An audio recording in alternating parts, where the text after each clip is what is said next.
வணக்க நண்பர்களே, இளவெயில் தியானம் என்றொன்று உண்டு. இளவெயிலில் வந்தமர்ந்து கண்களை மூடிக்கொண்டு கண்களுக்குள் அந்த ஒளியை உணர்ந்து உள்வாங்கி உடலெங்கும் ஒளியை நிரப்பிக்கொள்வது அது.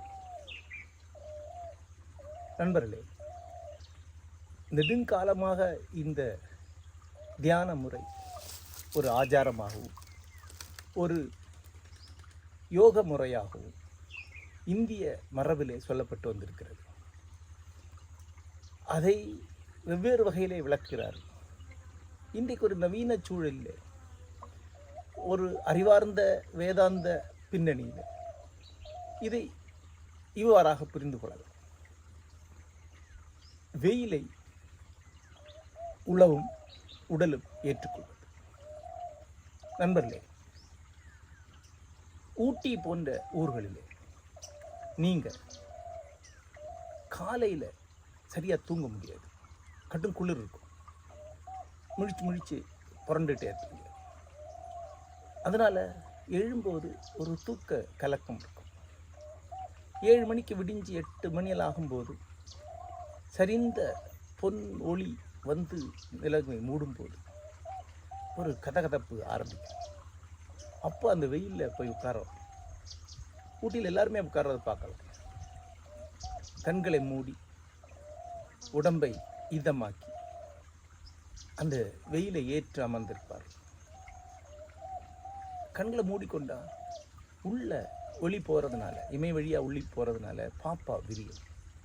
நீங்கள் ஞாபகம் வச்சுங்க, கண்களுடைய பாப்பா எப்பெல்லாம் விரியுதோ அப்பெல்லாம் ஏதோ வகையில் நம்ம உடம்பு ரிலாக்ஸ் ஆகும். இனிய நினைவுகள் நமக்கு வரும்.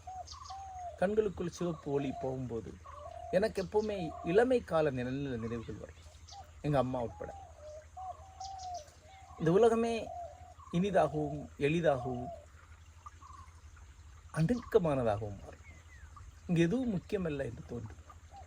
இங்கு உயிருடன் இருப்பதே பெரிய வரம் என்று தோன்றும். பீயிங் இஸ் எ பிளிஸ் அப்படின்னு தோன்ற ஆரம்பிக்கும் தருணங்கள். இதற்கு தான் பழைய காலத்தில் சூரிய நமஸ்காரம் என்று யோக முறையிலும், சந்தியாவந்தனம் என்று வைதிக மரபிலும் ஆச்சார மரபிலும் சொல்லி வந்தார். இளவெயிலை ஒரு நாள் கூட தவற விடாமல் இருப்பதுதான் அது. இளவெயில் அளிக்கும் மகத்தான விடுதலையை அடைவதுதான் அது. இன்றைக்கு நாம் நம்முடைய இரவுகளை நெடுநேரம் நீட்டிக்க பழகிவிட்டோம். பெரும்பாலும் பயணித்து அந்த நேரத்தை செலவிடுகிறோம். 10 மணிலேருந்து 12, 1 மணி வரைக்கும் முடிச்சிருக்கிறாங்க. 10 மணிக்கு மேலே யாரும் எதுவும் சீரியஸாக பண்ணுறதில்ல. படிக்கிறதில்ல, எழுதுறது ஒன்றுமே பண்ணுறதில்ல. பெரும்பாலும் இணையத்தில் உலாவுறது. 10 மணிக்கு நாளைக்கு இணையத்தில் போகிறவங்க 10:15 தூங்கிடலான்னு நினைப்பாங்க. ஒரு 10 நிமிஷம் பார்க்கலான்னு நினைப்பாங்க. ஆனால் இணையத்துடைய விஷயமே உங்களை உள்ளேயே விடாமல் உள்ளே தக்க வைக்கிறது. தொடலின்னு ஒரு முள் உண்டு. ஒரு முள் குத்துனா அதை எடுக்க நினைக்கும்போது அடுத்த முள் குத்திடும். அந்த 2 எடுக்க நினைக்கிறதுல 4-5 முள் குத்திடும். அதில் வெளியே வரவே முடியாது. அந்த மாதிரியான ஒரு சூழலுக்குள்ளே உங்களை மாட்ட வரும். நீங்கள் அதுக்குள்ளே போயிடுங்க. தொடர்ந்து அதிலேயே இருப்பீங்க. அதை ஒரு ஒரு சுழல் பயணம்னு சொல்லலாம். ஒரு லேப்ரிந்துன்னு சொல்லலாம். அதுக்குள்ளே மாட்டி 1 மணி 1:30 மணி தூங்கிடுவீங்க. அப்போ காலை கிடையாது. உங்களுக்கு 9 மணிக்கு ஆஃபீஸ் போகணும், 8 மணிக்கு முழிப்பீங்க. அடித்து புரண்டு குளிச்சு ரெடியாகி ஆஃபீஸ் போகத்தான் சரியாக இருக்கும். நிறைய பேருக்கு காலை என்பது எப்போதாவது விடுமுறைக்கு போனால் மட்டும்தான் அடையக்கூடிய ஒன்றாக இருக்குது. அதுக்குன்னு ஒரு பொழுது வந்தால் தான் காலை கிடையாது. இல்லைன்னா காலை கிடையாது. ஞாயிற்றுக்கிழமை அது லீவு நாள். ஆகவே 9 மணி வரைக்கும் தூங்க வேண்டிய நாள். காலை தூக்கத்தை இழக்க முடியாது. இரவு தூக்கத்தை ஒத்தி போடுபவர்கள் காலை இழந்து விடுகிறார்கள். காலை இழப்பவர்கள் ஒரு நாளை பெரும்பாலும் இழந்து விடுகிறார்கள். இன்னொன்று, மது போன்ற அடிமைத்தனங்கள் உள்ளவர்களுக்கு காலை கிடையாது. எந்த வகையில் நீங்கள் செயற்கையாக தூங்குங்கள் என்றால் காலையில் சோர்வும் சலிப்பும் கண் வீக்கம் வாய் வீக்கம் மொத்தமாக உடலே ஓய்ந்து போன நிலையில் தான் இருக்குது. அதில் உற்சாகமே இருக்காது. எந்த வகையிலையும் காலையை அனுபவிக்க முடியாது. நல்ல தூக்கத்துக்கு பிறகு தான் நல்ல காலை. நல்ல காலை என்பது ஒரு மாபெரும் பரிசு, ஒரு மாபெரும் ஆசீர்வாதம்.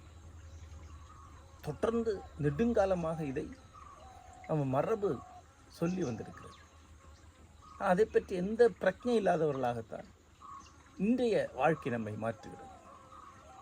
நமக்கு இந்த கார்ப்பரேட் உலகம் பற்றி நிறைய மனக்குறைகள் இருக்குது. அது நம்மை வேலை வாங்குது, அடிமையாக்குது, நுகர்வோர் ஆக்குது, நம்மளை ஐடியாலஜிக்கலாக தோற்கடிக்குது. ஆனால் எல்லாத்துக்கும் மேலே நம்முடைய வாழ்க்கையை அது தானாக மாற்றி அமைத்து அதுக்கு சாதகமான ஒன்றாக மாற்றி அமைத்திருக்கிறது நாம் உணர்வதில்லை. கார்ப்பரேட் என்பது ஒரு பிரம்மாண்டமான எந்திரம் என்றால் அதனுடைய ஒரு ஸ்க்ரூவாக நம்மளை மாற்றிருக்கு.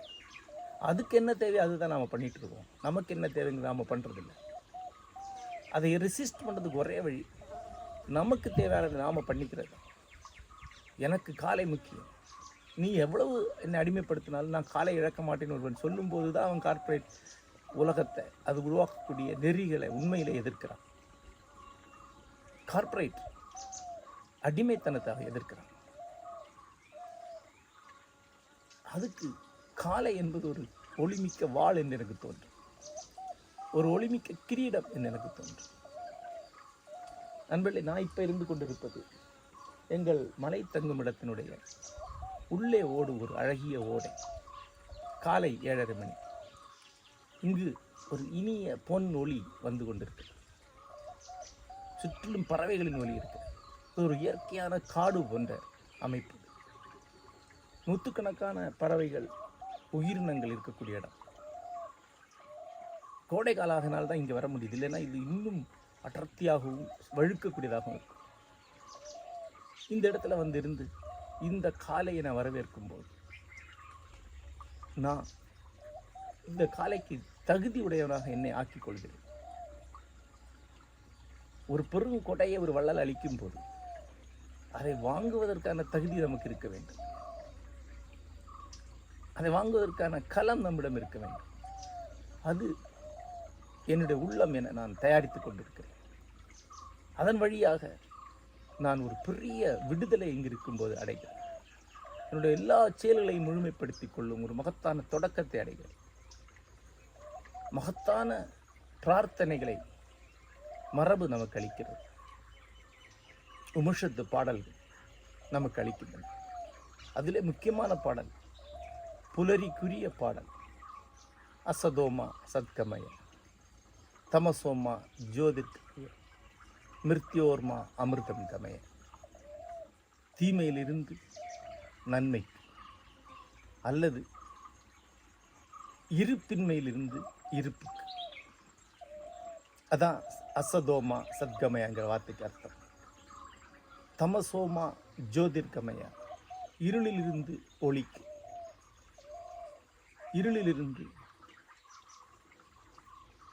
தன் வெளிச்சத்திற்கு, தன்னிலிருந்து வெளிச்சத்திற்கு.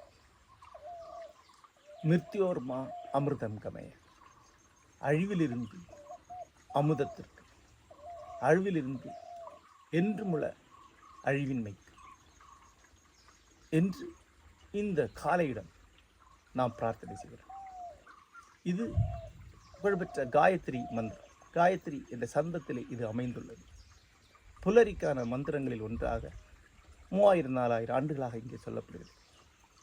இந்த மந்திரத்தை எந்திரத்தனமாக சொல்லக்கூடிய லட்சக்கணக்கானவர்கள் இங்கே இருக்கிறார். ஒரு பொன்னொளிர் காலையில் தன்னுணர்ந்து அதை சொல்லக்கூடியவன் நம்முடைய மூதாதையர் பல்லாயிரம் வருடங்களாக அடைந்த மகத்தான அக விடுதலை ஒன்றை தானும் அடைகிறார். நன்றி.